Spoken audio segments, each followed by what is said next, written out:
I now give the floor to the representative of Russian Federation. Thank you, President. There was a time when Europe, for many of us, was associated with the Renaissance, the Enlightenment, cutting-edge philosophy, culture, and science. Yet today, all of that, unfortunately, has gone, and it's gone for good. Voltaire, Rousseau, Kant, and other leading philosophers have been replaced with the von der Leyens, the Callases, and the Johnsons, as well as other small-time blinkered Russophobes, thanks to their efforts, the primitive hatred for our country, and an attempt to portray Russia as the main threat to pan-European security, is, before our very eyes, becoming the only ideology of European states. They're trying their utmost to make the next generation forget the bitter experience of predecessors of today's Euro-integrators. For instance, the experience of Napoleon and Hitler, who suffered defeat at our country's hands, for which Europe paid a lengthy and painful price. Any events are immediately interpreted through an anti-Russian prism. The very idea that war with Russia is unavoidable is being frantically pounded into the heads of the European populace. Russia is being branded all sorts of things, portrayed as an enemy, not even going to the trouble in principle of using facts or evidence.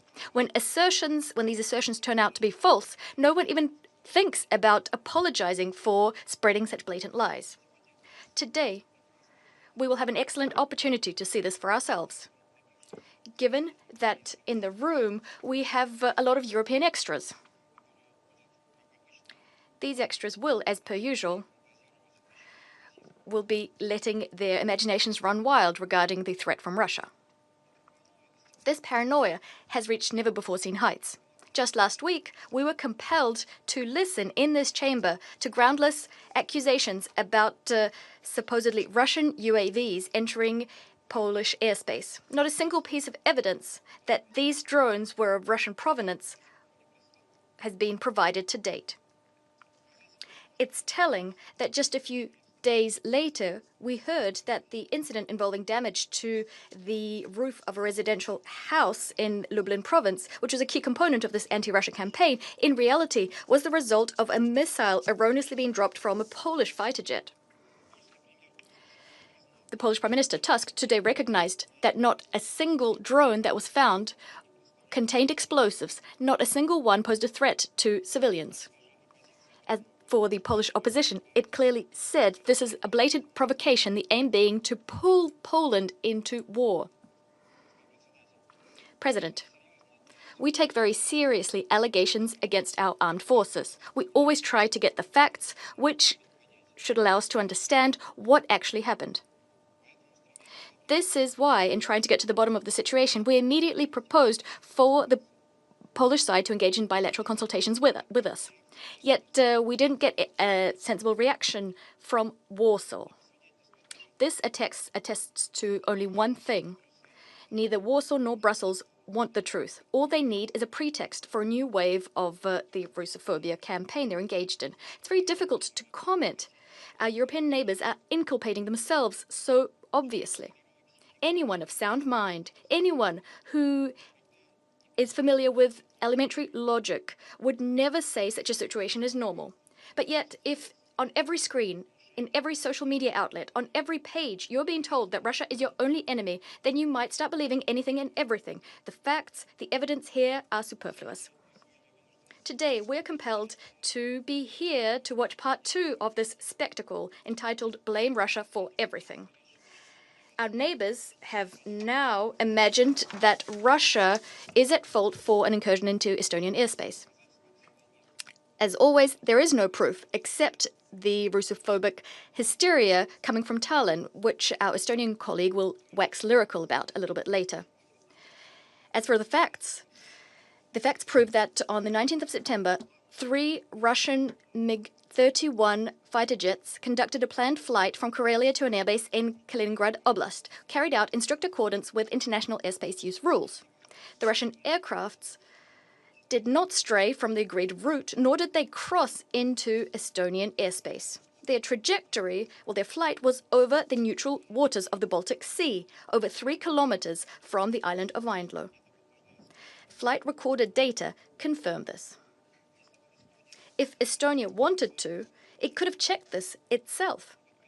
But Tallinn is not pursuing such an objective. Their goal is different, going against common sense and the facts to foment hysteria and accuse Russia of provocations. Thus, NATO representatives rushed to call what happened reckless behavior. And the head of European diplomacy, who also happens to be Estonian, called for a firm stance in support of the Baltic states.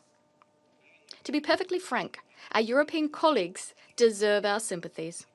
After all, the project they'd been building on our borders for years, the anti-Russia project, and this is what Ukraine was actually turned into after 2014, this project is coming apart at the seams, discrediting itself.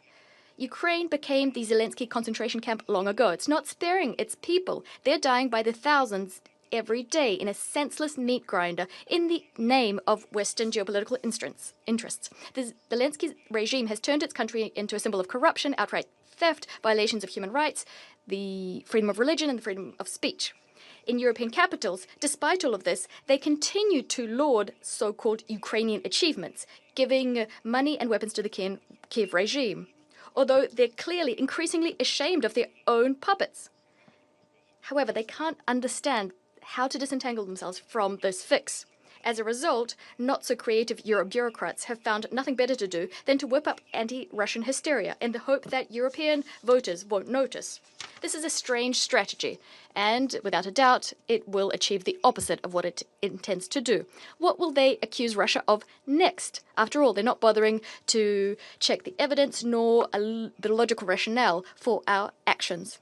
It's hard to think where their imaginations will take us next when no one cares about the facts.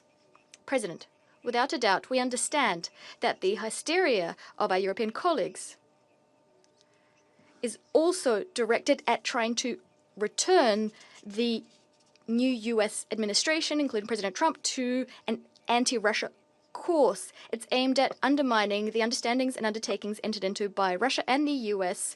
by their presidents in Alaska a month ago. On this note, I'd like to quote the U.S. Vice President, J.D. Vance, who, at the Munich Security Conference at the start of this year, voiced some uncomfortable conclusions, uncomfortable for Europe. The threat, and here I quote, the threat that I worry about vis-a-vis Europe is not Russia, not China. It's not any other actor, external actor. What I worry about is the threat from within, the retreat of Europe from some of its most fundamental values, values shared with the United States, end of quote. Despite this clear-cut diagnosis contained in the aforementioned quote, Europe decided not to listen. Europe today is like an unhinged, paranoid individual unable to respond to criticism. Nor is it able to remember the lessons of history. After all, for the current cast of European leaders and Euro bureaucrats, history was reset to zero in February